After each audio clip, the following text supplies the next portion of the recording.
Welcome to the downstairs. We are here. We are here. We're on film. We're in your face. I feel like I'm forgetting something. I don't know what it could be. I can hear a fan. Is the fan in place? Is the fan where it's supposed to be? Yeah, the fan is on the camera. This is our second week. God, this thing's still not in the right position. This is our second week doing a video podcast. It may be your first time seeing a video podcast because camera overheating issues mostly. So this week we have a fan on the camera, and that's what we're referring to. And Anti has a shakeable mic, which is going to help. Yeah, now I can do this. Mm-hmm. Tell me why. Yeah. That's the main thing, is the lean forward. Mm-hmm. And the shake. We have to acknowledge. Bro, I ripped have to the acknowledge microphone. the intensity. This time I can lift. It's like James Brown at a concert. Lean it down. Man. So I just want to say I look ridiculous today. We're an all champion. It's a matching sweatsuit. Bro, you don't look ridiculous. Did you see the back? It says Big Champion on the back. Bro. Check it's fire. Bro. Okay. For the podcast listeners at home, look at that shit. He knew. Fire. He knew where to get. Now, I just want to tell a very quick story about why I'm wearing this ridiculous ass champion sweatshirt. Because there's a reason. There's a purpose. Okay. So, like 2 months ago, I ordered on fucking Depop a Palm Angels shirt. I don't know if you know what Palm Angels is or like if you're familiar. I have no idea.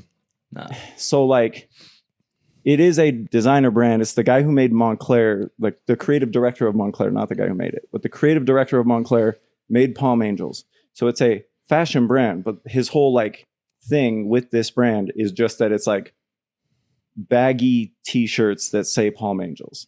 And the text is right on your neck. So it's kind of like priest-ish, which just makes it look fire. And then they always have across the whole back Palm Angels. So I ordered one used online because I've always wanted one. Like, no fucking, no shame. I didn't really care which one. I just kind of like the style. So I ordered this fucking one. And when it came in, here's the back of it. Like, that's what the back of it is. Okay.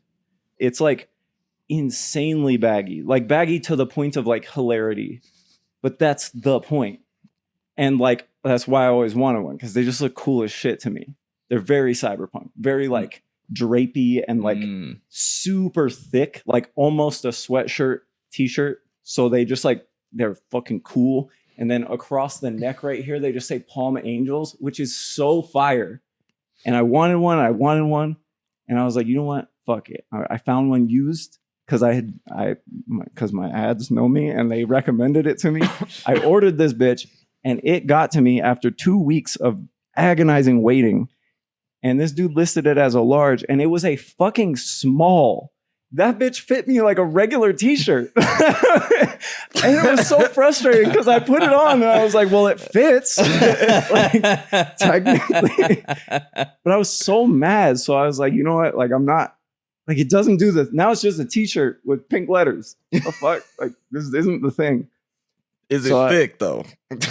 Bro, the fabric was everything I thought it would be. It was almost as thick as this fucking hoodie. It was like, it's 100% cotton and super thick. Like, this is perfect. Sounds like, when you describe it, it sounds like it would be very luxurious. In real life, it makes you feel like fighting somebody because it's like thick and rigid. And like it makes you feel like so.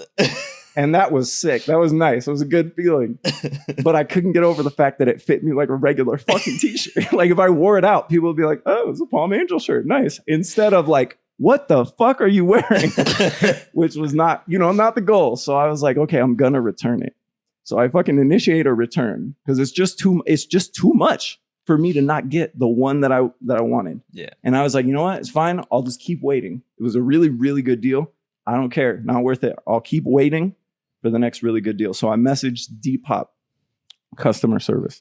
Depop is like a seller's, like eBay, but for clothes only. Yep. So it's like they're like, oh, well, we're going to reach out to him and see if he wants to do a return or what he wants to do. And I'm like, he's going to want the shirt back. Of course he's going to want it back. So I know And I set aside like all the envelopes that came in and shit, the bag it came in and shit.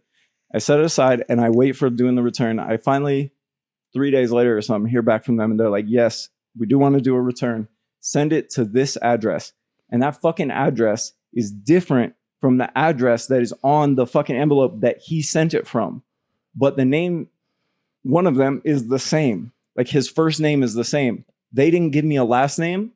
And there is a last name on the account, but is different from the shipping address last name. But anyways, the fucking Depop email said, send it to this address. And I was like, Depop's who's giving me my money back, not that guy. Mm-hmm. So fuck his envelope. I'm sending it to the address Depop said.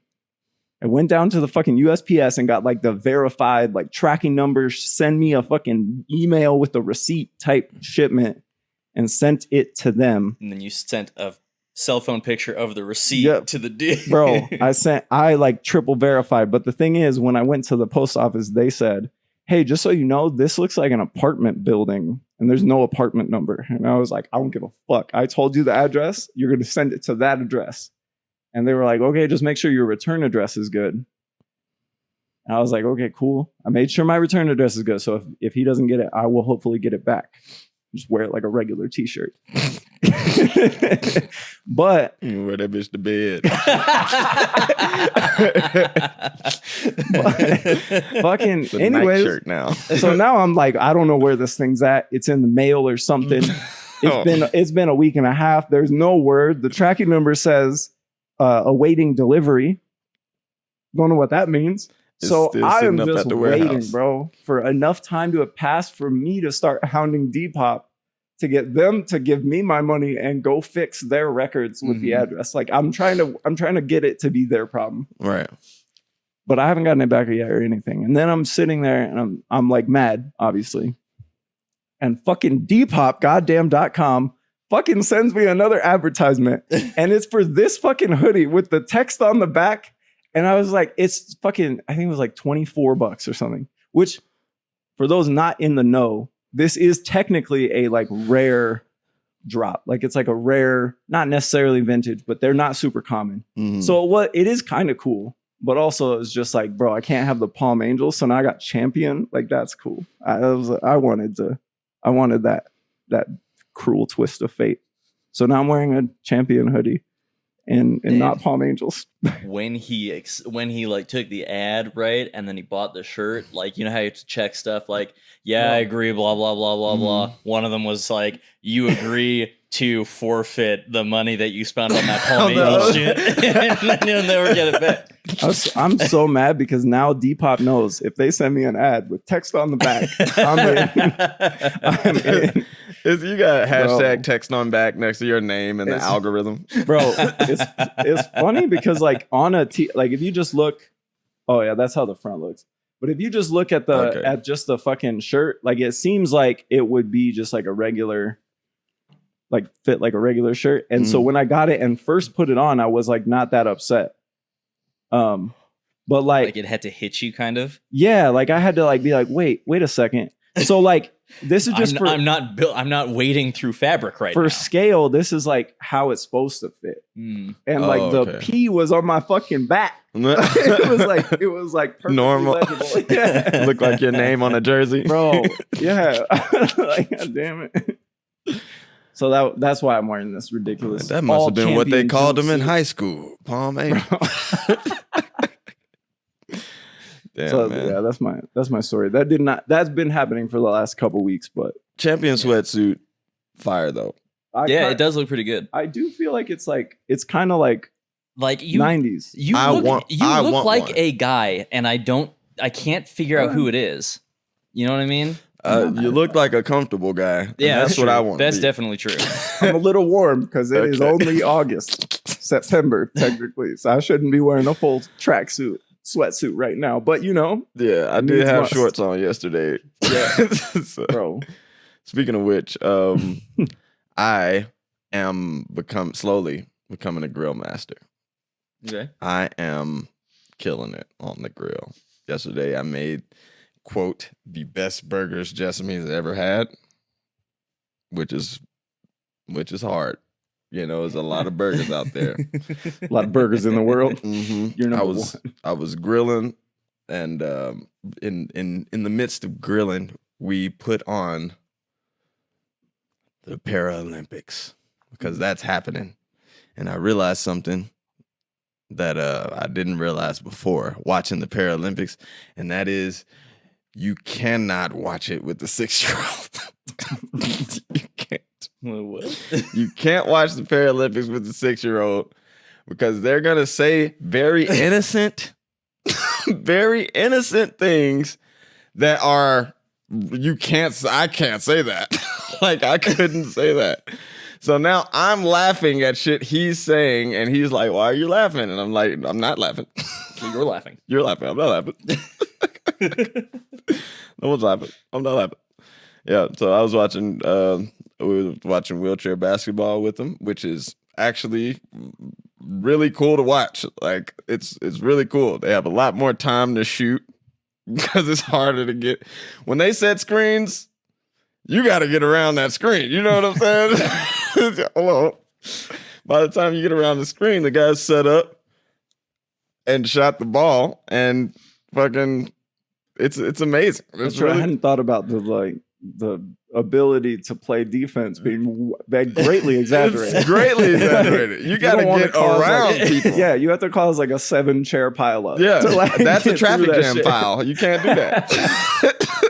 You can't do that. That's illegal. But yeah, so I mean, learning stuff, watching the Olympics, like some of these people look like, hey, but yeah, that's not you. Okay. You have to, when you're watching this, there's certain like aspects of being paralyzed or being disabled that you don't necessarily think about, being a disadvantage enough to compete with some of the other people you see who have obvious, disabilities that look like you would beat them in a race. This is track and field, and you're running against this person. It seems like this is unfair. But other than that, it's great. It's great. It's great to watch. It's great that this is a part of our culture. And China's killing us. China's killing us, and it's not even close. I was listening to a fucking NPR story about I think it was called Goalball. It's a ball game for like blind or otherwise seeing impaired people. So like the ball is like this like dense, I think it's like soft ball the size of a basketball that's like filled with like bells and chiming things. So like the only like kind of sensory input that you get is like the sound of it when it like either accelerates or like hits the ground or something like that. Oh, That interesting. sounds fucking terrifying, actually. So it sounded really cool at first in my head when I was imagining, like a jingle bell sound as the switch goes in, Just like the sound of those two things at the same time made me really excited. Like, I'd try that. That sounds fun. And then I immediately thought of how painful it is when you full speed directly face first run into another human being because you're blind. Yeah, I really wish that I had heard more of it because I just listened to it on the news. But like one of the players was like talking, and he was like, "Oh yeah, and when you go to like block a shot, you have to do it with your whole ass body, right? Like, Because you just hear a thing. Yeah, you just get in the way of the thing you hear. Listen, most of the events aren't happening yet. Like today is like when a lot of the stuff happens, including blind soccer, which I gotta see. Well, bro, I'm telling you, that sounds so scary. It does. Bro, I have no idea what that even looks like. I fully believe that, like, if you don't have eyesight, if hearing is like is just like a much bigger part of like how you interact with the world, I fully believe that somebody can hear a direction that a ball is going to go when it's thrown. Absolutely. You know what I mean? And you can probably hear another guy running up and stuff, so you can avoid them a little bit better than just running smack face into them. Bro. But also, you know that shit happens all the. It happens when you can see. That's when you can fucking see too. Like it's LeBron James, but blind, is fucking people up. Is fucking up people, bro. Yeah, he learned how to get quiet, so he can really, like a T-Rex, get to you. Their vision is based on sight.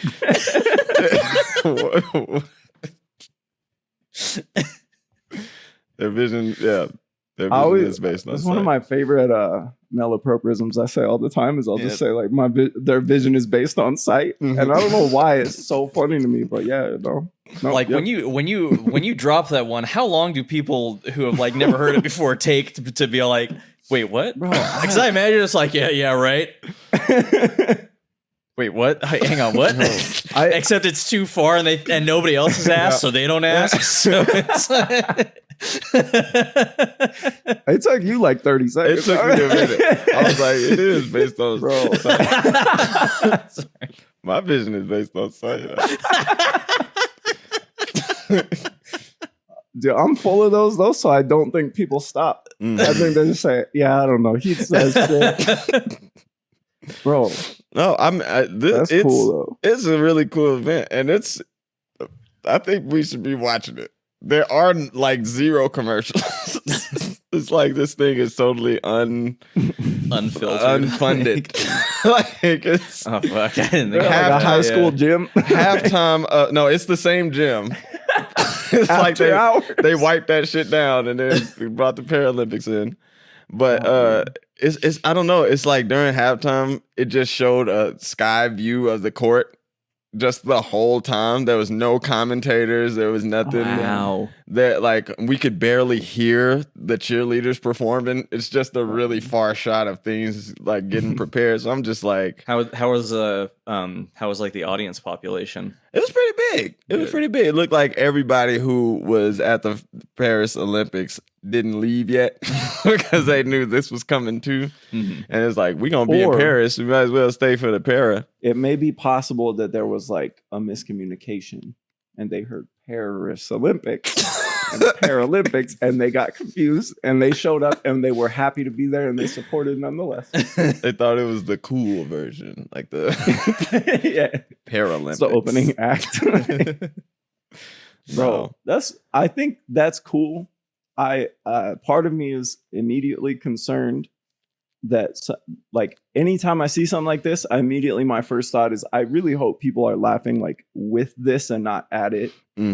But you know, also sometimes it's like, damn, we live in a society. You know, I'm glad it's getting televised and people are getting to do this thing. Yeah, I kind of like, I agree. I fully agree. But I also sometimes I think that like, you know, you described what was it, like heel toeing when like drifting or something. Yeah.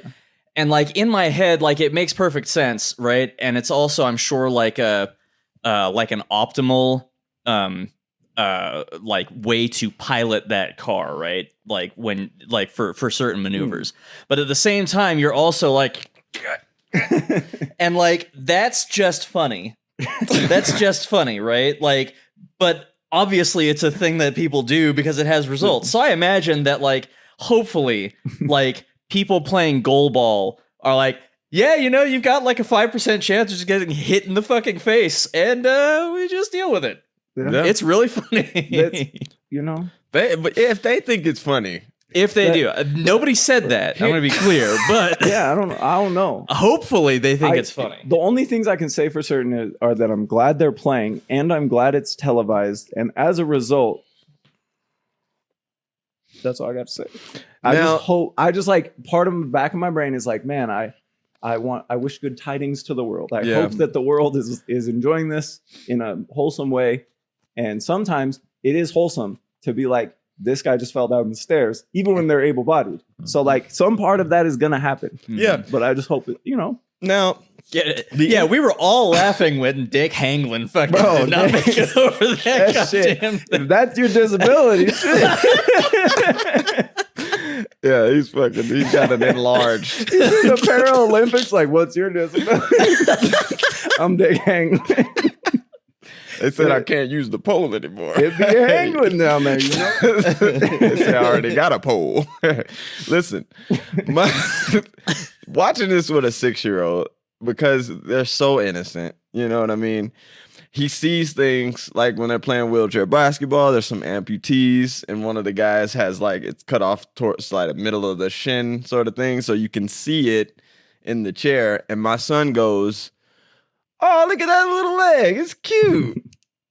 Look at that. It's cute." And I say, "Yeah." Yeah, it is cute. You're innocent. You know, you're not being mean at all. And I come from a generation, man, where people would just be mean about shit like this. Yeah, so when I hear that, I'm like, my first reaction is like, son, don't talk about that man's leg. But I can't say that because then he'll ask me why. Here's another thing. We're probably, this is dangerous territory for our second video podcast ever. We are teetering. But here's the thing. And I'm saying this from experience and only talking about the things that I have personally experienced. So I don't know about amputation or any other disability like that has that kind of lifestyle change associated with it, right? But I can say there's a lot of things that I can personally vouch for. I don't really mind if people make fun of it as long as they're not saying it to my face, if that makes sense. And so like a kid being like, "Oh, look at his little leg," it's kind of funny as long as he doesn't walk up to a fucking guy and say, "What happened to your cute little leg, bitch?" You know, or some mean shit that we used to hear all the time. People would just say shit out, and it's like, dude, you have no everyone's looking at the leg. We see the leg. Right? We see it. Everybody see the leg. You know, like the other day I'm in Harbor Freight and a guy walks in with the craziest skin condition I have ever seen in my life. So much so that I instantly felt bad for him. It was like warts on warts, the whole skin. And I immediately was like, fuck, that life sucks, bro. Like, I do not envy you one bit. I feel bad that you probably get treated like shit everywhere you go. And so even a child should not like stare at that dude.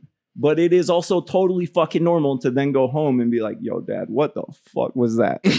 That's part of human experience, right? Is learning to be nice to people, even when they are a little weird, and you have questions because it's a little outside of the normal, right, for you, which is normal.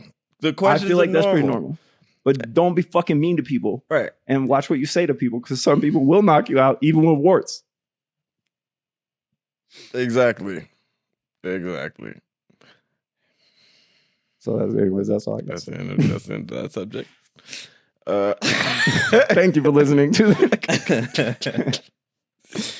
No, but yeah, I mean it's been a pretty cool week, pretty chill. I think it's Labor Day tomorrow, so don't have to go to work. Do anything this weekend? Did I do anything this weekend? Either of you, I should say. I did. What'd you do? I went to a little sunflower festival. It wasn't really a festival, not this time. But we went. Violet and I went out to like a tiny town right next to Ogden. So the way you said "not this time" vaguely reminded me of "not since the accident."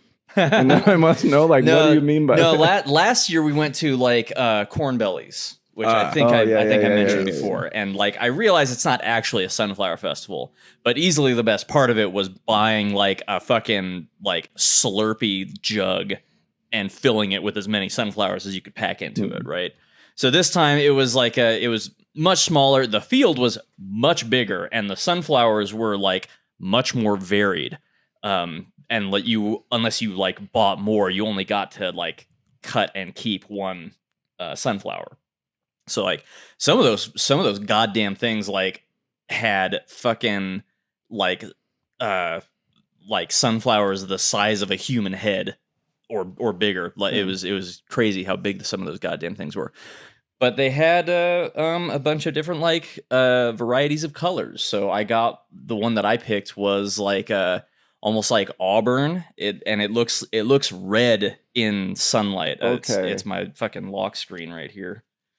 Okay, that's fucking sick. Oh, cool. Yeah. When you said variety of colors, I was imagining like blues and shit, and I was Right, like, I've like, never that's- seen, that's but a- that makes sense. Yeah, I yeah. get that. I Yeah. like that one. It's good. Mhm. The one that Violet picked was like it wasn't blue, but like it has like an iris almost that looks like purple.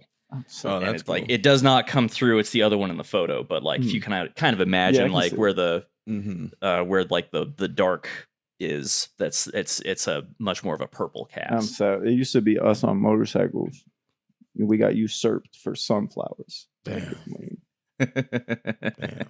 It's all right. I'm going on motorcycles later today, so it's all good.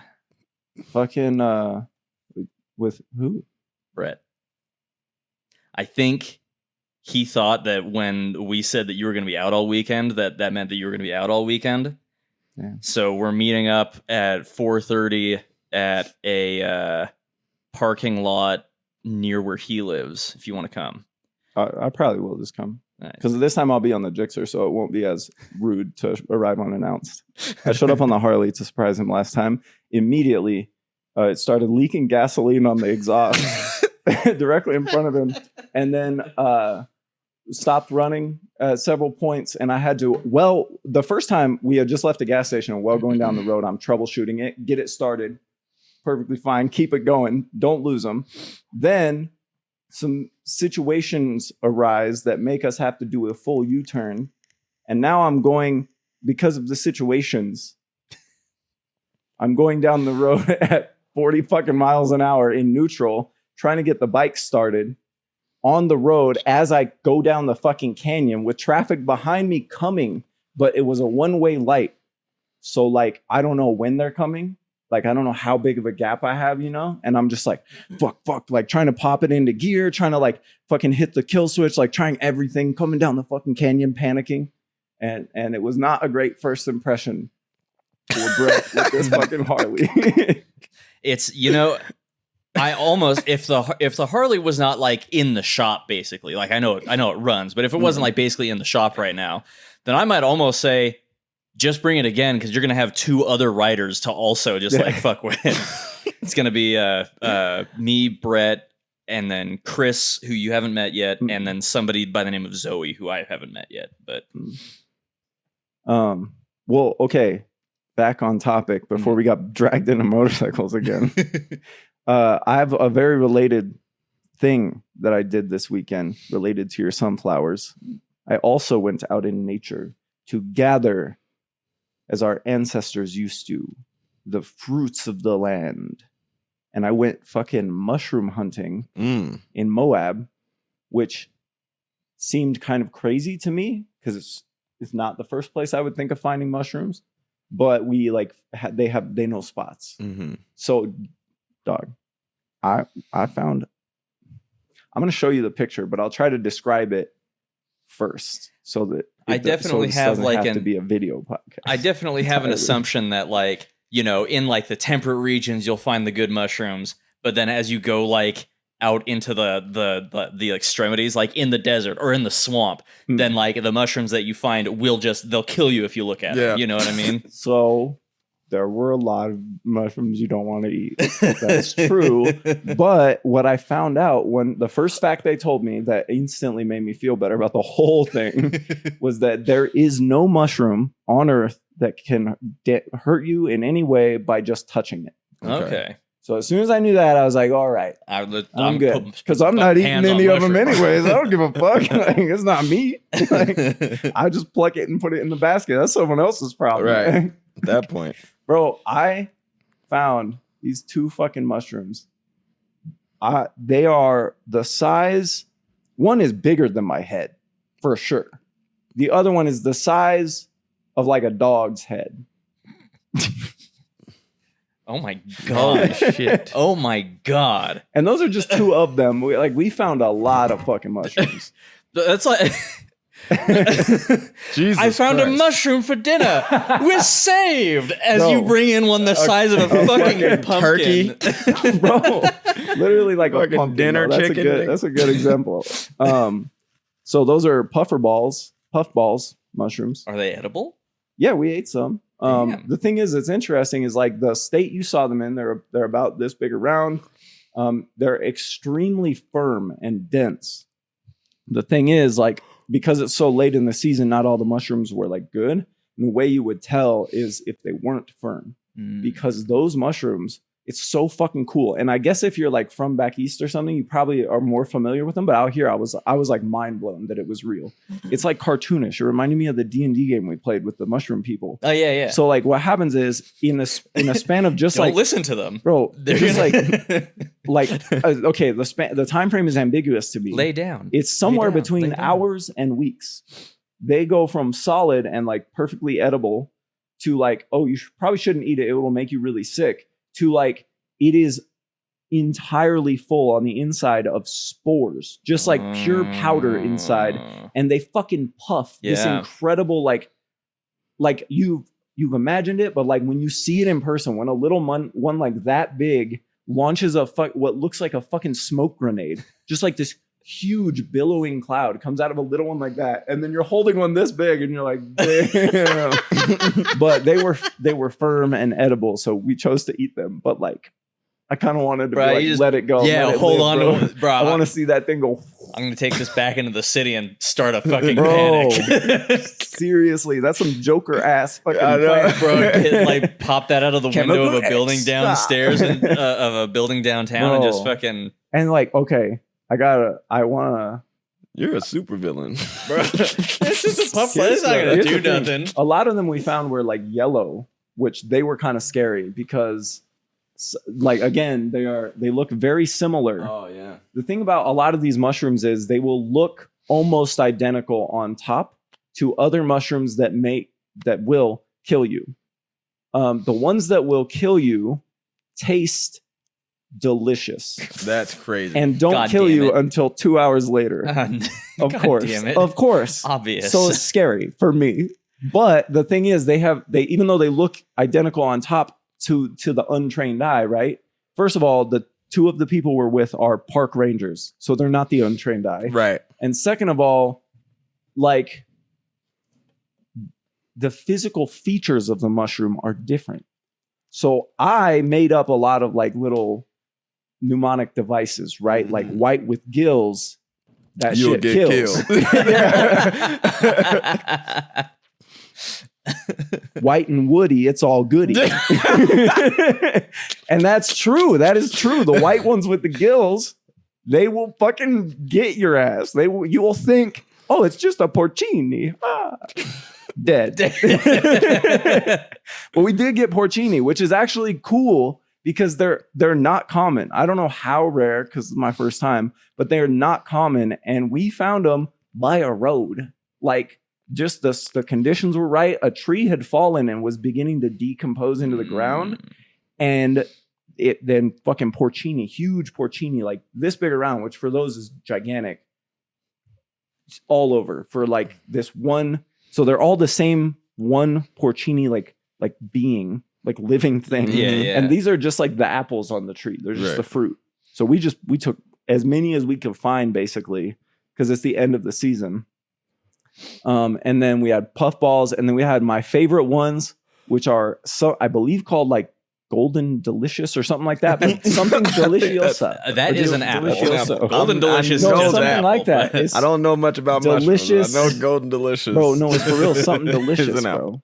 So some of them we were finding were like this, little stumpy butts. Mhm. I call those stumply butts. You know, Okay. those are the regular stumply ones that you would think of. The golden, there's these ones that I like the most. They're Golden Delicious, but I don't know what the real name is. Something Deliciosa. And that's all I remember. And they are orange, like faded orange on top. Whenever they bruise, they turn green. And if you cut them, they bleed like neon orange, like bright. This shit is not edible kind of orange. But apparently they have Deliciosa in the name, which is like, and then you'll see like a regular brown one, and they'll be like, "Don't touch that one. You don't want to eat that one. No, leave it alone." And you're like, it's kind of like you wouldn't expect the ones that are deadly because they're generally the ones that look normal, which is backwards from animals. I'm gonna try to look up deliciosa mushroom. Violet. Yeah, Okay. I fucking knew it. Lactarius deliciosus. They're just like they're just like a pale orange, right? I'm gonna see if I can find the one where they're like bro, they bleed crazy. Also, green when you bruise them. Yeah, and that doesn't looks happen. like moldy. Bro, that happens instant. You can literally take your thumb and push it and watch the whole thing just turn green or purple. Some of them, like it's so sick, dude. That's so weird. Bleeding.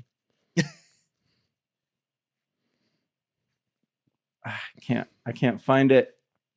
But anyways, yeah, those are what we found. We found a ton. Enough for there were 6 of us, and all of us took home more mushrooms than we will be able to eat before they go bad. Nice. They're gonna have to like dehydrate a lot of them to keep them good. Because the other problem with mushrooms is when they go bad, they don't just go kind of bad, they like go make you sick bad very quickly. Yeah. And so you have to like, apparently when you wild catch them, you have to look for certain signs.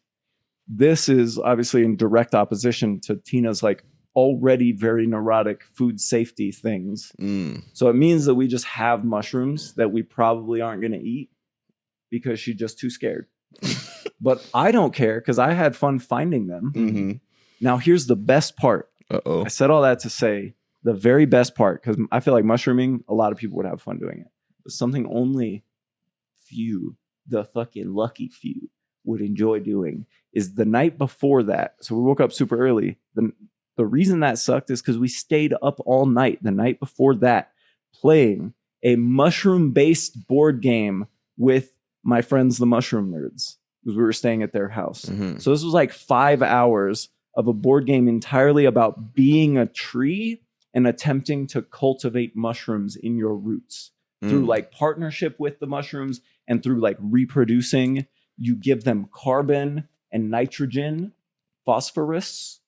It's a very interesting board game. And that combined with going out the next morning and then doing it in fucking real life, so sick. Wow. Like, sounds sick as fuck. That is cool. Was the game good? Did you like it? Would you introduce it at a no, it would only be Board Game Nerds really. Okay. Because the thing is it is decent, like it's pretty fun. It's only fun after you've played it once. Like right as you get to the end and start to get it, it becomes fun. And then also the metaphor of the game you're trying to play of like you are a tree and all that. The metaphor is so lost in mechanics that like it's not, you don't feel like a tree.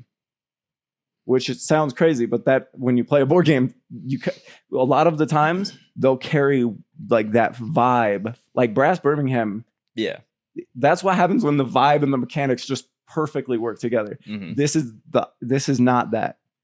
Wingspan is better, like as far as like a game that if I just know you like birds a little, we'll just play Wingspan. It won't be as enjoyable to like get good at because it's less complicated, but it's less of a thing. But like this one, maybe it's just because I was learning it as I was trying to teach it to people. But like it was a lot of like, okay, so now you put your carbon on the mushroom, and he'd be like, why? Like what? Like I understand the metaphor of why, but like where do I get carbon from? Like what? Why do I put it on the mushroom? What is that supposed to mean? And like those weird little like moves, that shit was hard. But I do think I want to play it with, if we can get together a group of people who are kind of into nerdy board games, because I think there's strategies and like loops that I've like yet to find that would make it better.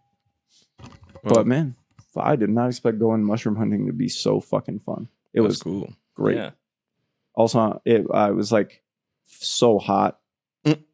And it didn't bother me at all because we were in the forest. Yep.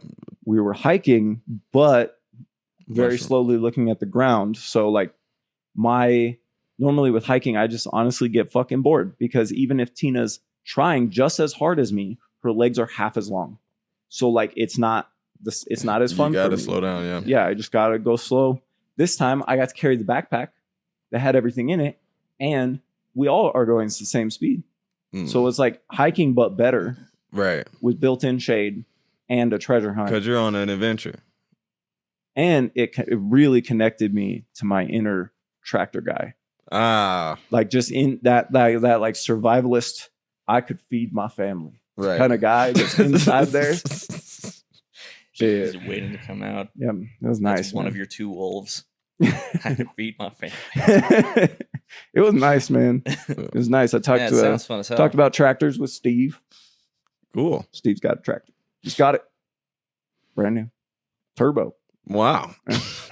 I sent you a picture of it. I It's very nice. I want to talk about getting good at some shit because I introduced my son to NBA 2K24.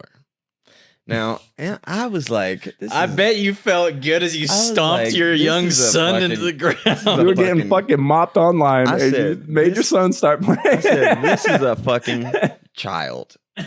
I am going to beat the shit out of him. He's gonna hate this game forever and never want to play again. Right? No, So I put him on the you game didn't do him like that, did you? and I immediately start whooping his ass. Now, as I'm whooping his ass, I realize, you know what? He's having trouble with the shot release because you're supposed in 2K, you're supposed to let go of the button when they let go of the ball, and that'll determine whether your percentage of the shot is going to be high quality or not. But you can change that setting to the real player percentage. So would this player be able to make this shot? What percentage of that is possible or not, basically. So I switched him to player percentage because he was not getting the shot release at all. So I switched him to that. And once I did that, I had to sit up with the controller. I was like, hold on. Suddenly, you were getting whipped by the like actual accurate abilities of like every NBA player. And he that had was- Jordan, so he learned how to dunk. Doing all kind of crazy shit. And I was like, hold on, man. Hold up. Let me pick Kobe. That is really funny though. 'Cause if you think, okay, so like, if you think about this particular setup, the type of shots or the type of situations that a 6-7-year-old kid is gonna be in, if you put this to the algorithm, 6-7-year-old kid, No passing. no passing, of course, obviously not. So then he goes into the NBA 2K and the algorithm says, this is the situation. There are 38 seconds left in your time before you have to shoot it. Do you shoot? Yes or no? Yes, shoot right now. Shoot from half court. Shoot. Always shoot. Never pass. Okay. That's a weird situation. Now you're guarded by all the best players. All the best players are right on you, guarded. Don't care. Shoot. So okay, so now you got this ridiculous scenario. The game code is breaking already. It's not designed to be played like this. And then it says, would this particular NBA player make this shot? Right. And the next checklist question is just, is it Michael Jordan? Yeah, I guess he makes the shot. I guess that's the guy that just makes the fucking shot no matter what. It's so funny because once it was obviously like a leveling up that he did of learning to play this game. Bro, that's so funny. Once he learned to dunk, then he started realizing, okay, I need to clear out the middle. So he would be on the perimeter, running back and forth Bro. until the fucking middle's clear. Because I'm like, it's Jordan, he's gonna shoot. You're like, you can't hit the dunk button. You're not even at the shit. So I bring Space Jams. I bring Shaq out the fucking paint because he's about to shoot with Jordan, and then he fucking crosses me over because I taught him how to do that. Oh, that's not. Oh my god. And he fucking bro. gets in the lane. Regardless of it, you don't even have to acknowledge. I don't know, really anything about basketball post 1999. Right. That's really when I stopped watching. But you don't have to know anything to know that in this video game, they will not let Jordan not be the best player, bro. That's so funny. It was hilarious. He started whooping my ass a little bit. Now, when I say whooping my ass, I mean while I'm playing with him like a child, I then had to say, Oh, okay. I need to play for real because I'm telling you. I need to maintain a 20-point lead in order to feel like Log a dad. into that online multiplayer and let him get humbled. He's definitely not ready for that. Just turn the mic off. Yeah, mic off, speakers off, All right. disable chat. I play with my brother sometimes, so I put him on there with him and just let him realize, oh shit, make him sit up. Man, you gotta sit up. See what you're playing with. It was crazy though, because Jordan does not miss. He does not He's miss. not gonna like. So There was funny. some shots where I was like, son, you can't shoot over 3 people. Like you can't do that. Because they will miss, but then the next time down he does it, and it's like the 5th time he's done it, and out of 5, Jordan's gonna make 2 of those, bro. It's like if you're coding, it literally is just that. If you're coding a video game, it's like if 3 people guarding you, then is Jordan ? Yeah. Fucking yeah, my 2K class is Jordan. I have a feet, makes the shot. Yeah. What the fuck? With make the shot, you have a 50% more chance of making the shot. The more ridiculous it is, the higher the DC, the more you get a +5 on any DC over 15. Every 5 over 15, it's another +5. Shit. But yeah, no, I've been basically playing video games with my son on the weekends because he doesn't get to play during the week because it's school times. He is. I told you guys he's in 2nd grade. He didn't stay at first. He's at 2nd, and yeah, man, he's fucking. I still haven't met with his teacher because I met with his 1st grade teacher on the open night day, and then he got changed after that. So now I need to meet his teacher again, and but. When he comes on the weekends, I'm playing video games with him, trying to get him better at shit, get his coordination up. Well, I have a suggestion of a game he can play. We and the two of you can play together. What's that? It's called Amnesia the Bunker. Amnesia the Bunker. Mm-hmm. Now it's okay. So imagine this, right? You're a World War I soldier. You're a French World War I soldier, right? And the first thing that happens when you start the game is you have to run screaming through the trenches of no man's land to not get murdered by German soldiers. Like screaming, explosions, death everywhere. It's a very a very mature game. Mm-hmm. Perfect for Ramon. For a 6-year-old child. Yep. Mm-hmm. Okay. Yeah. Now, do you have to look with the right stick because he does still struggle with that? You probably do, but I was playing it with keyboard and mouse. Oh, okay. So okay, I see. probably more simultaneously, more and less like psychotically complicated than using a controller. Right. So 2K worked so well for him because you don't have to turn the camera. Yeah. I put him on Borderlands Resident 3. Evil. What is this? You don't have to turn the You camera. guys don't. But for yeah. Like You I guys mean, it can't be any of the children. remakes though. But Resident Evil 2, Bro, Resident Evil 3, because you got the okay. tank controls and it's all like And I'm telling contained you, shots. Yeah. You know what is a better way to learn math than there are 4 zombies and I have 2 bullets? That's math, bro. Well, okay. So I got in this game called Unpacking, right? Have you heard of Unpacking? Yeah, I got that game for I actually got that game for Violet. It has a good reputation. It is, and yeah. It is literally you open a box, you click the box again, and then something comes out, and you figure out where to put it in your room. And then once you're done unloading the Fuck boxes, Amazon. Fucking brainwashing. It's more like you've moved. Yeah. So You've like moved to a new place and now you got to unload all your shit in this room now. so you have like that light organization type stuff. Yeah. Simultaneously Pressure washer with simulator.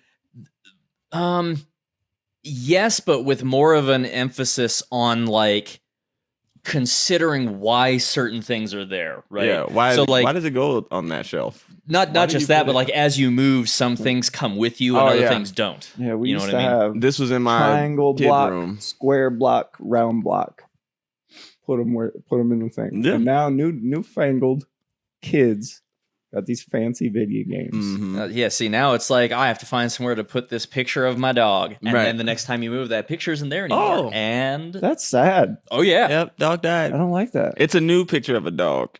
A different dog now because you grew up. Cruel. Yeah, like as you grow up, then you move into different places. It's really good. It's really interesting. I I'm got glad him he this likes game it. called Pedestrian. Have you heard of Pedestrian? haven't heard that one. It's literally men's bathroom guy from the sign, Uh-huh. and he can run through all the signs in the world. Okay. And he's got to do all this platforming, figure out puzzles to get to the next sign sometimes and stuff like that. Do you think you'd like something like Goat Simulator style, where it's just sandbox? Like, So I got him Construction Simulator, which is too much. that- Too Goat much. Simulator is slightly less. If we could maybe. But you just are a goat, but it's not necessarily the simplest game. Like it is like right camera, Yeah. left move. But I'm trying to think of like how can we like edge him in that direction Mm-hmm. slowly, Hmm. and what games would I recommend to like a kid conceptually? He has a Because- very hard time with shooters because you got to aim the camera and Yeah. shoot the gun. It's too many sort of You know, instructions at a time while someone's running at you. You know what I'm saying? oddly, I mean, like it wouldn't be perfect, but oddly enough, like first iterations of Resident Evil 4 would actually do that kind of, because like you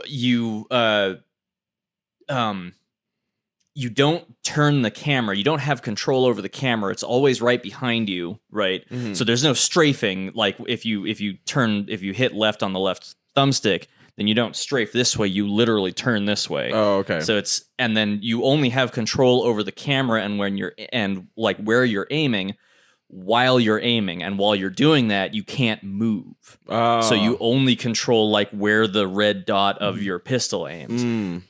Flip side of that is that you're trying to do that while hordes of fucking like scary looking dudes are shambling at you with axes over their heads. Yeah. And then he's going to get to the part where like the chainsaw wielding guy just out of nowhere automatically triggers his cinematic where he just cuts your head off. And then, yeah.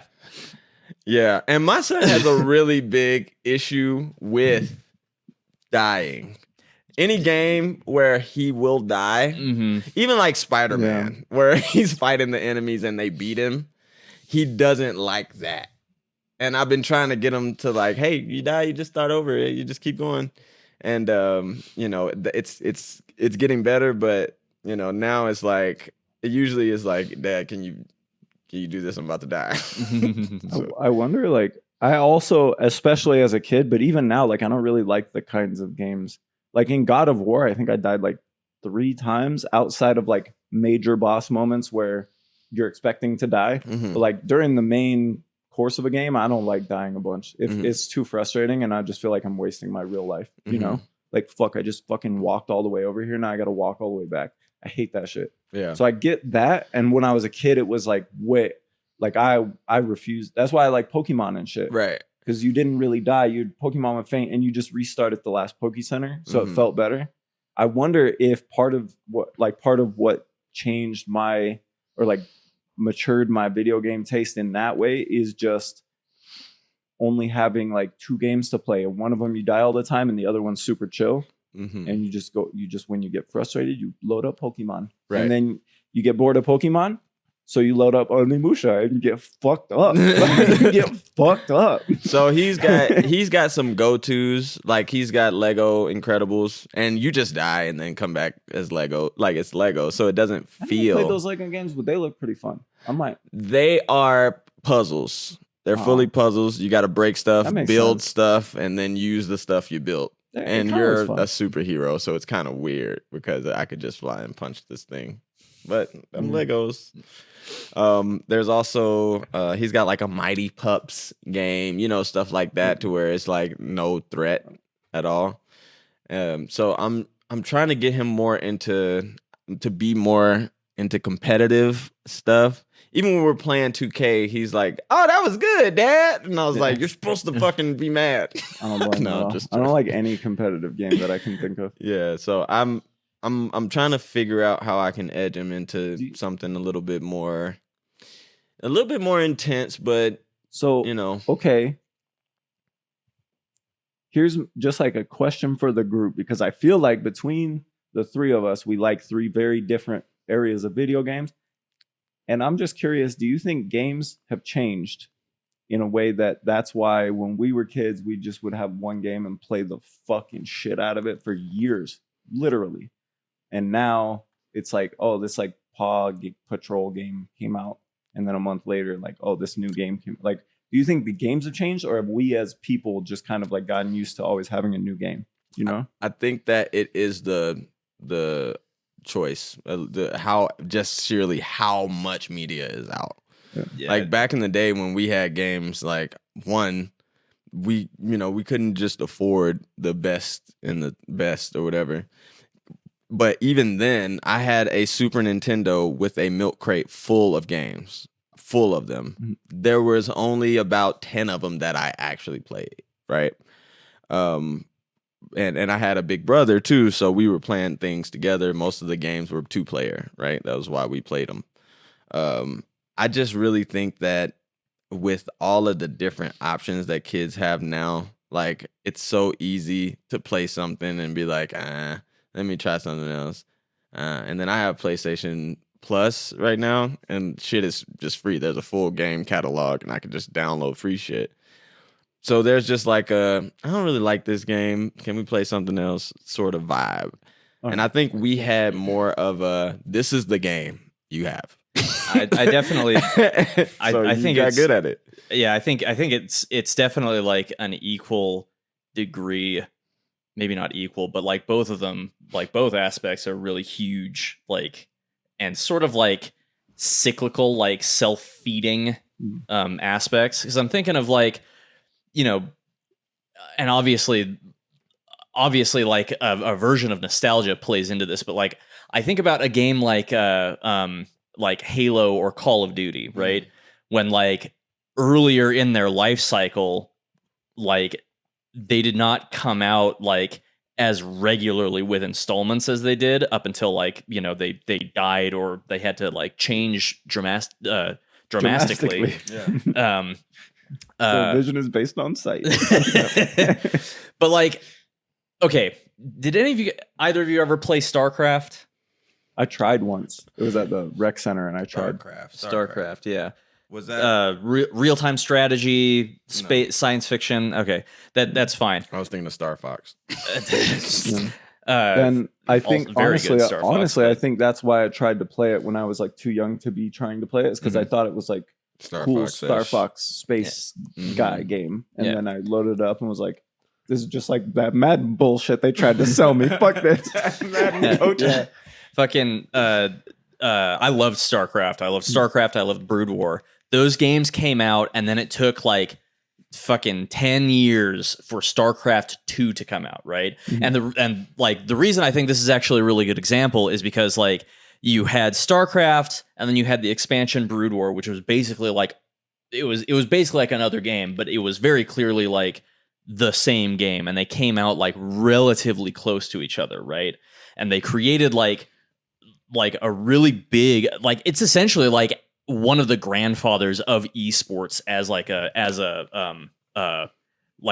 big business, right? When StarCraft 2 came out, it came out as 3 separate games. It came out with the Terran campaign, and then the Zerg campaign, and then the Protoss campaign, right? 3 completely separate games that all came out not like super close together, but with a much more regular and like smaller interval than the difference between StarCraft 1 and StarCraft 2, right? And I think like I was saying, there was a cyclical feed where on the one hand, like you had industry pressure to make and profit off of another game like StarCraft, but like more and faster. And you had the like competing like audience pressure of, you know, we've played Warcraft, we've played StarCraft, we've played Command and Conquer, we've played a bunch of games that have like this innate structure. We want that, but we also want like this nebulous, impossible to nail down, like more and better, right? We don't know what that is, but we want it, right? So like Blizzard is incentivized to create like this, it's not the same game, but like create and iterate on the same game like 3 times in rapid succession, both for profit and to try to hit that like audience desire. And then the audience desire is like to, you know, like follow the narrative, as well as maybe this one will have the thing that like that gives me what I want, even if I don't know what I want is, right? So you have almost like an arms race between these two like sides, sort of like pushing like the development and deployment of games like faster and faster and faster, right? And then this is just coming from one company and one like intellectual property of games, right? And now you don't just have like Blizzard or Activision Blizzard King or whatever. You also have like a plethora of indie studios who are trying to do the same thing for artistic or like profit reasons, as well as like a handful, like a big handful of other big companies that are also trying to kind of like muscle in and see if they can carve out a niche in that industry and pull more people over to them, right? So like Blizzard wasn't necessarily like the real-time strategy dudes. They kind of were, but they were more like the StarCraft and the Warcraft dudes, which is basically like the strategy dudes, right? Yeah. And like I'd be hard pressed to name somebody who isn't Blizzard who is that now, but like because real-time strategy isn't that big of a draw anymore. But like, you know, instead of Halo being the Halo guys, you've got Halo being the Halo guys, you've got fucking Doom being the Doom guys, you've got Call of Duty being the Call of Duty guys, and while they aren't exactly the same game, they are all kind of trying to pull from the same group of potential players, right? That group of potential players also like going through the same like cycle of this is good, but it's not exactly what I want, or this is good and I want more of this.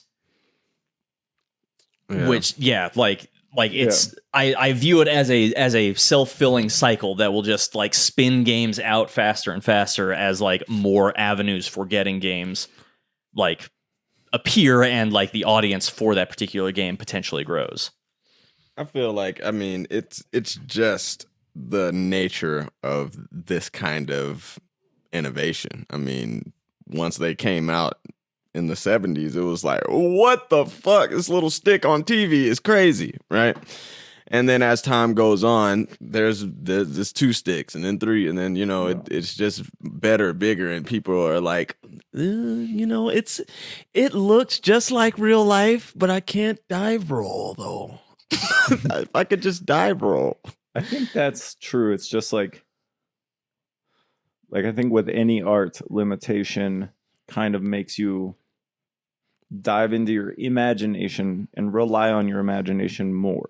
Whatever that limitation is, like whether it's the game has budgetary limitations, so they have to rely more on your imagination because they can't get the graphics where they should be as opposed to the competition. But then like because of that, they end up making something that is more artistic and lets your imagination fill it in. And then I wonder if that's kind of it, where like, you know, the limitation of choice is now no longer a fucking thing, because they're not only can I go find a game, but like right now I can find too many games to where now I'm having the opposite, and I wish there were less games. I honestly, when I go to load up my Steam and I see 30 games I never want to see again and I can't find a game I want to play, I kind of get mad, and I kind of just don't even want to play games now. Yeah.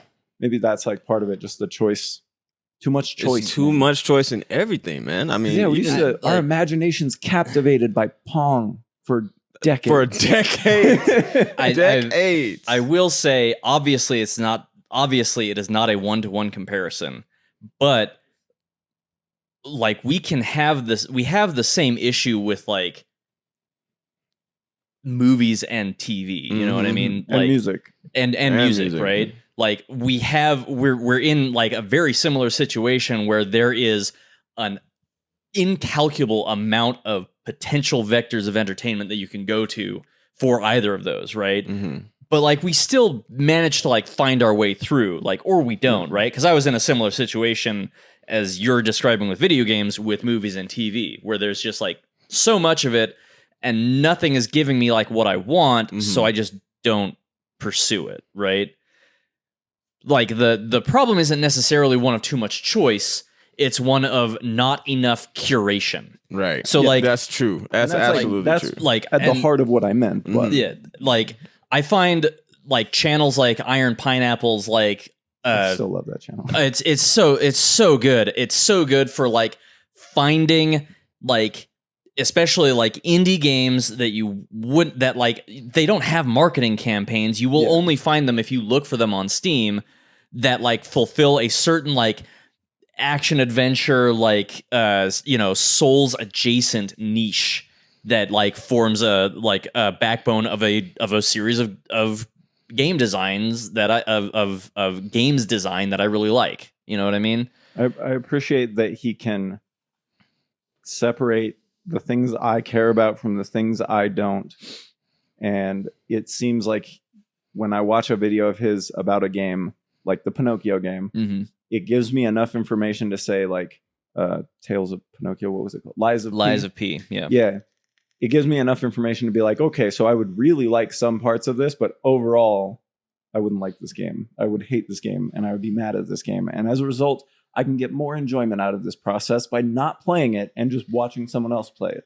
And like, it's like nice to have a reviewer that's not just trying to sell you the fucking game. right. Mhm. Like that's really refreshing. And I Bro, and, appreciate like- it. I like it so much. Bro, and it's like he's but not when it's good, he's- he's not afraid to say that it's good. And I love it. Sorry. and even like some of the stuff that he doesn't like, as Yeah. long as his description is like representative of enough of what the game has to offer, like Yeah.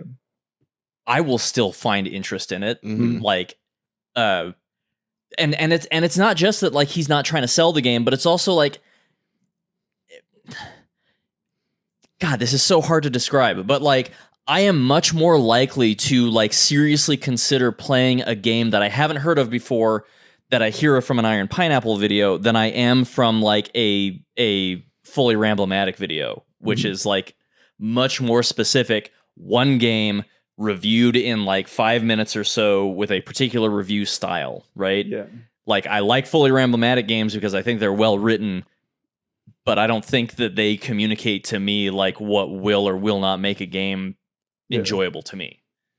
I appreciate that with Iron Pineapple, I almost feel like I just have a codex of like his, like a translation of when he says this, it means I won't like it. When he says this, it means I will. And I almost never agree with him on the total, like what that adds up to, whether the game's good or bad or whatever. Like he usually is way more positive about almost every game than I would be, given the review he just gave me of it. Right. But it's nice because I know the translations. Whereas like another one that I will watch a lot is the Before You Buy, because they're spoiler free, which is like very important. It's the utmost importance to me. So I'm reliant on these like on this mainstream ass fucking channel, and I don't always have the translation. I don't always. So sometimes I'll get super excited because I'll think the game's gonna be like I thought it was, and then it's not. It's trash, and that just keeps happening. So what I think we need is more Iron Pineapple style videos, just not for that specific genre of games. Yeah. Like we need one that's for RTS. We need one that's Dude. for fucking Pokemon alikes. Well, like even like you can extend that to anything, music, TV shows, like that style of like I'm not doing a review of this one video. it's more of like it's like the equivalent of like Spotify's playlists, how they recommend music to you. Is it based on this thing you liked? Here's some more things you might like. Only now, as you're reading the song titles, it's like, oh, this is because you like the drums from that one song. But you probably won't like that the would guitar, be so far. right? Like it was just like that so little bit of fire. effort. I wish I had a baseline playlist that they could just say, these are the bass lines that are cool. Ignore the vocals. Right. Fuck the vocals. Like, give me some more instrumental vibes like this with different kinds of vocals. Like, but the technology's not there yet. I think that if Netflix kept the continue watching line and then just 10 shows, 10 movies, and 10 documentaries that update every day. I'm very glad we got here because I've been the last 15 minutes of this podcast before Sheep has to go to a wedding.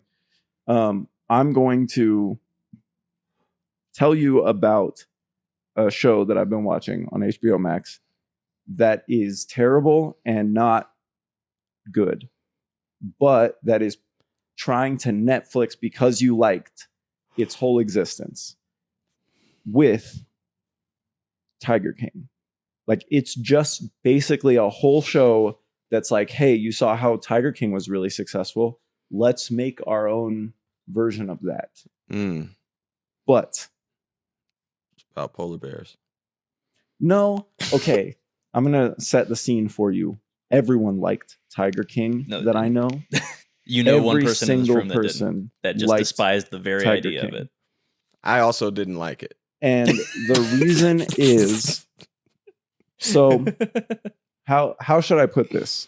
You are misinterpreting actively and on purpose the point of Tiger King.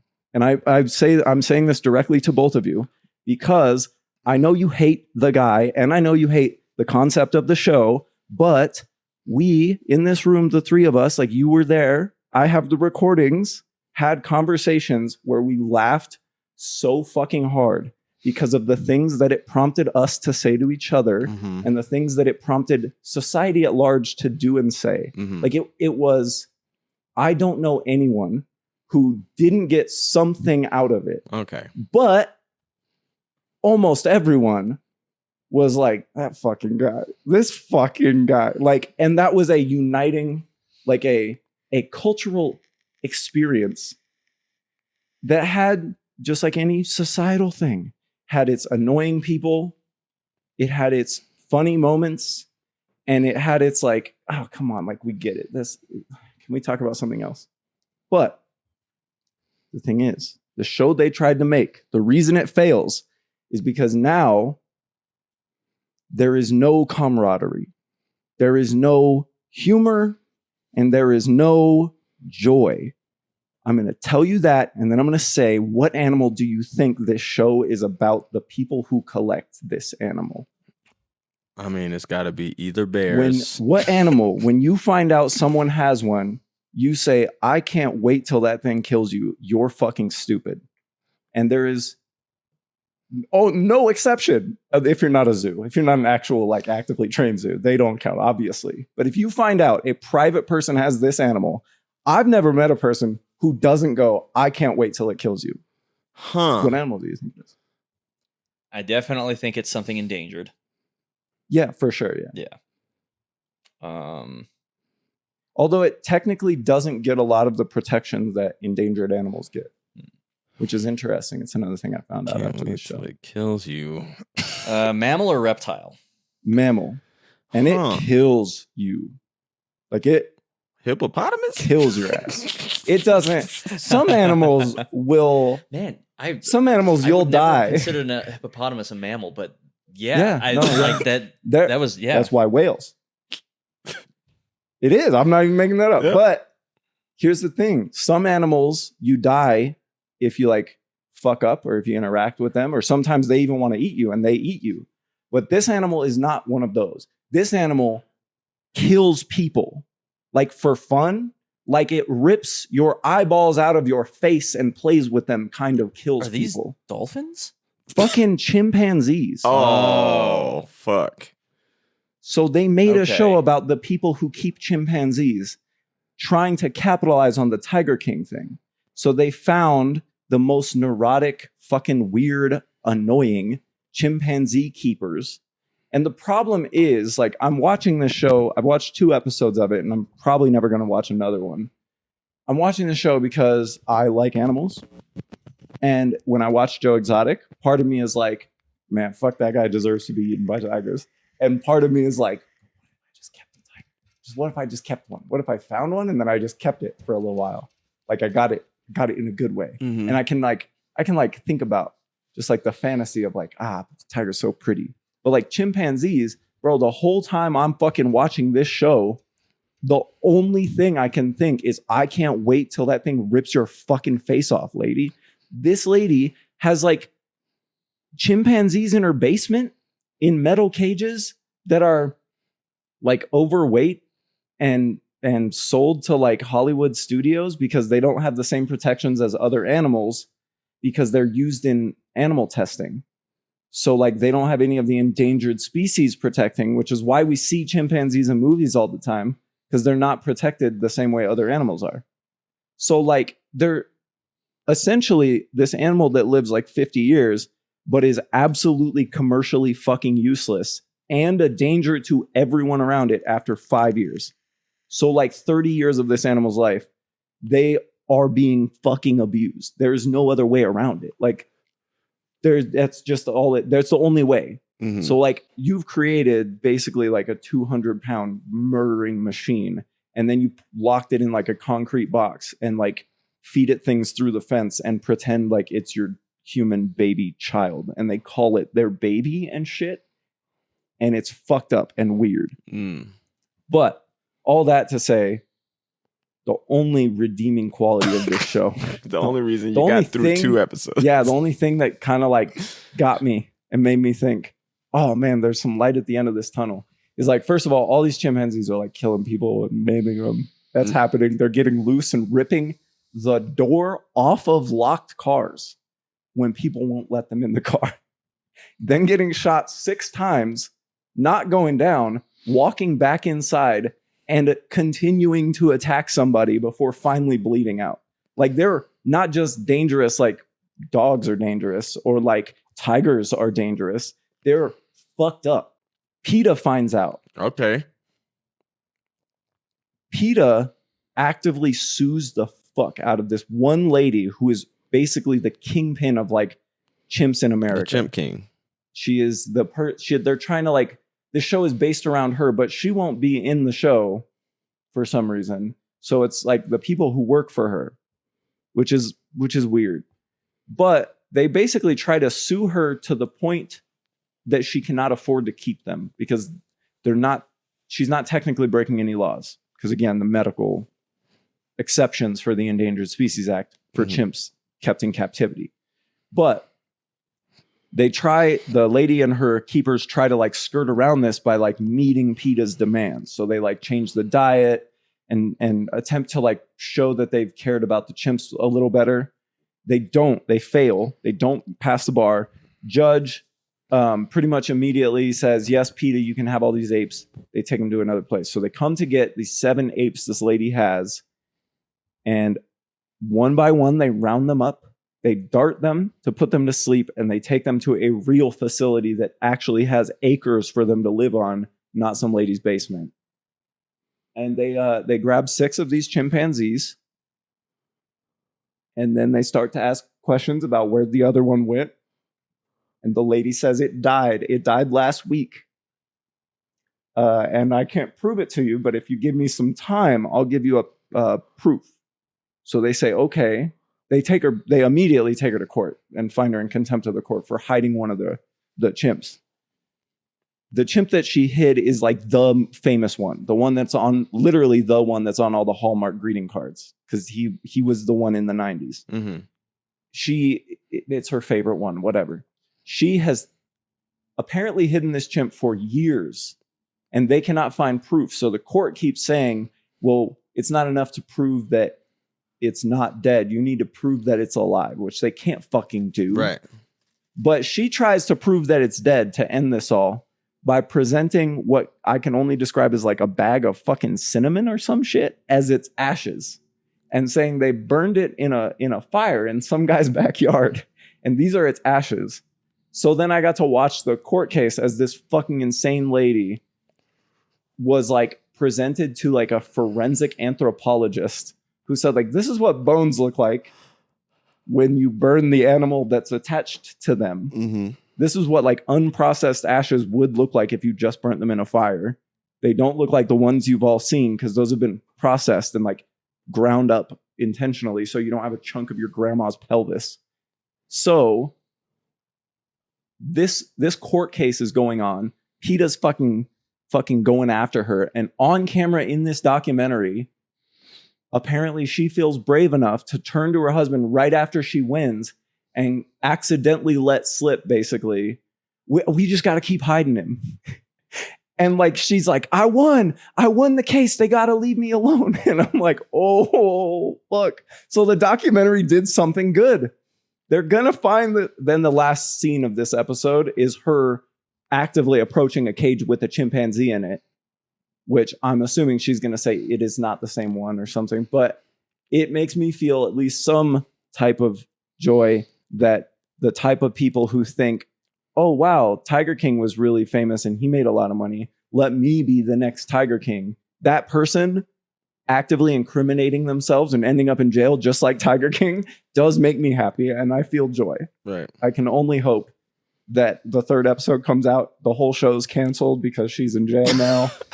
Like, I can only hope that's what happens. The rest of the season is just her interviews from jail.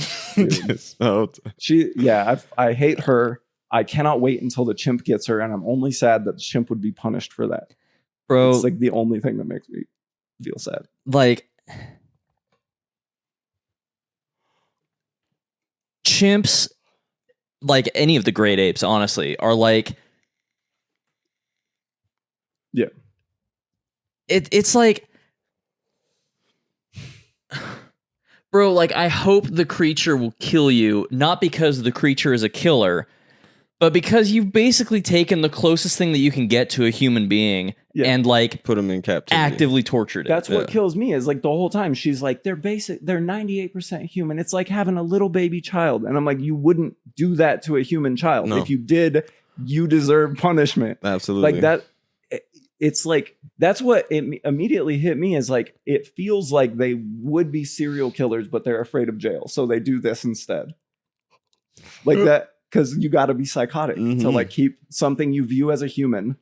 And you said you view it as a human, and now you're locking it in a concrete cage in your basement while it masturbates and throws its shit at you, and you don't see a problem with the way you're treating it. Like, you don't think that that's abnormal, or maybe it shouldn't be acting like that. But anyways, so the good news is she actively incriminated herself on camera, and I'm sure thinks she will get away with it. And like, I hope this brings some justice. But yeah, it made me really gotta keep hiding it. Made me really upset. I needed something to watch for like the 4 hours back from Moab, and each episode's like an hour and a half. So it was perfect timing to watch on the way back. But it made me extremely upset that this show got made, that these people are allowed to exist, and that the chimp hasn't gotten them yet. That was my. How much time do we have? What time is it? Not much, I'm sure. It's 12:44, so I got like 10 minutes before Okay. jet. Not bad timing. Yeah. I started 15 minutes. Yeah. I will say, I did watch a movie recently. You guys have seen the A Quiet Place sort of franchise. Well, they came out with a new one.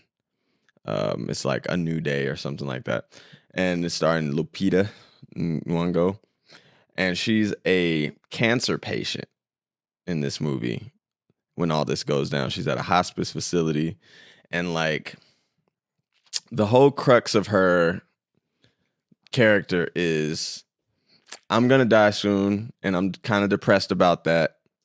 And my dad died the same way. And before I die, I just want to go to Patsy's, this place that me and my dad used to go to, and get some pizza. All this shit goes down, the fucking world's ending, and she's like, I don't give a fuck. I'm going to Patsy's, I'm going to get pizza. Like, that's her whole... And I thought this was a super mundane reason to kick off an adventure for a horror movie, but it works so well because of just the circumstances of her being this cancer patient or whatever. And she ends up going through all this shit and like needing medicine because she's dying, but also it's the apocalypse, so she's got a person that helps her, and they break into a pharmacy and all, they have to do all this shit to keep her alive long enough to go get this pizza from this place or whatever. And I just thought it was a cool concept for such a mundane reason to kick off an adventure. I thought that was really fucking cool. And it was a good movie. It's a very quiet movie. Seeing, and also I think they played with the idea of an alien invasion in a really interesting way, because it's the same aliens from the other Quiet Place movies, but this is like a different story of people and where they were when this happened, and it's, if something wants to kill you and can and will, like, it does, your society doesn't matter. Your society doesn't matter. Nothing you built, nothing you care about, you having cancer, anything, it just doesn't matter. If you make a noise, we will kill you, because we want this fucking planet, and there's nothing you can do about it because we are bigger and better and faster and stronger than you. And that was how the monsters felt. You know what I'm saying? And I thought that was really cool, because I didn't feel that with the other Quiet Place movies. It just kind of felt like, oh, monster. But this one was like, it doesn't matter what you're going through. It doesn't matter what anything. If you make a noise, your little dog, whatever it is, you're a kid, baby, we're going to kill you, because this is our deal. So it's our whole thing. It's our whole thing. We kill you. You make noise, we kill you. We're trying to build a society too. I don't know. Thought it was a cool movie. Watch Quiet Place A New Day or some shit like that. Yeah, I remember I enjoyed A Quiet Place. I thought it was pretty good, but I also thought it was pretty good because almost for kind of like the opposite reason, and it only makes sense in that manner if you like think about it a little bit more, like not entirely metaphorically, but a little bit more allegorically, because like, the monsters hunt by sound. Mm-hmm. And you have a principal character who is deaf. Oh yeah. So like I enjoyed it because this thing that the kid was going through was like entirely relevant to what was going on, because like ostensibly it made everything worse for her, because she literally can't know how much noise that she's making, right? Except for like maybe what vibrations she can feel through her skin while she is doing stuff. But at the same time, it was kind of like, if you can solve that, or if you can move just a step to the side of solving that, then you've basically solved the entire problem. You know what I mean?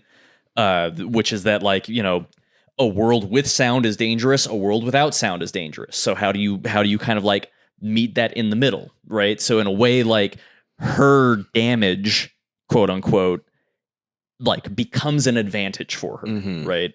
I do think that's interesting, because it's her damage helping her, but it's also like, even beyond that, it's not even like I don't like some movies where it's like, oh, you lost your leg and now we need a guy with one leg. It's so fucking contrived. It only kills people with two legs. Yeah, what I like about this one is that it was not a disadvantage that became a superpower. It was at all times both, and that was nice. Like, right. It was like you would be uniquely suited to like surviving this, and also for you, the person, it would be so hard. Right. It would suck, but it'd be possible. Yeah, like that was cool. And then this new one, Lupita, her character, she has a cat. So you're worried about the cat the whole time, but the cat is the quietest person in the whole movie, the quietest thing in the whole movie. Okay, quick aside before we end this podcast. My cat's fucking broken. I broke my cat. I was away for less than 24 hours. One night.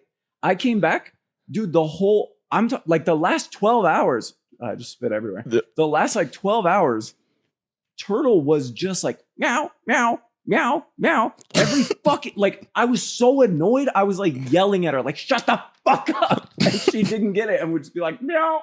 And I don't know why. I don't know what the fuck happened. She was so quiet before. She would get us killed. Yeah. Yeah. I don't know where she's My at cats now. would get us killed. I'm refreshed that she's not meowing at me right now. Tina was making a lime meringue and I'm in the garage, bro. All I hear is Turtle just meow, meow, meow,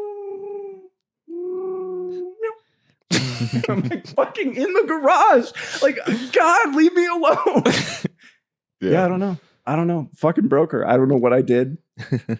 I want to put it back. Right. Anyways. So yeah, she would get us killed in a quiet place for sure. Yeah. It was really interesting seeing this cat just maneuver through this world like a cat. Quiet as it gets, startling people because they're worried about a fucking monster and the cat comes and it's like, oh, thank God, it's just the cat. I do. Also, come here. Come here. Don't run off. I do enjoy like it's really easy to hinge like the tension on a horror movie like on top of whether or not the characters will survive. So I like the character's survival being almost secondary. It's only important because this other thing that you want to do is important. Right. You know what I mean? Like I can die after I've had fucking pizza at this place. Like I enjoy probably that. will. Either the things will kill me or the cancer. Yeah. Oh. And the camera just shut down. All right. It wasn't this one, so I'll do our sign. I'll do the closeout because it's looking so at that me. Camera's still working. A camera just shut down. Thank you for listening. Thank you to the downstairs. for listening. You can't see him talking, but there he is. For listening to the downstairs. Peace.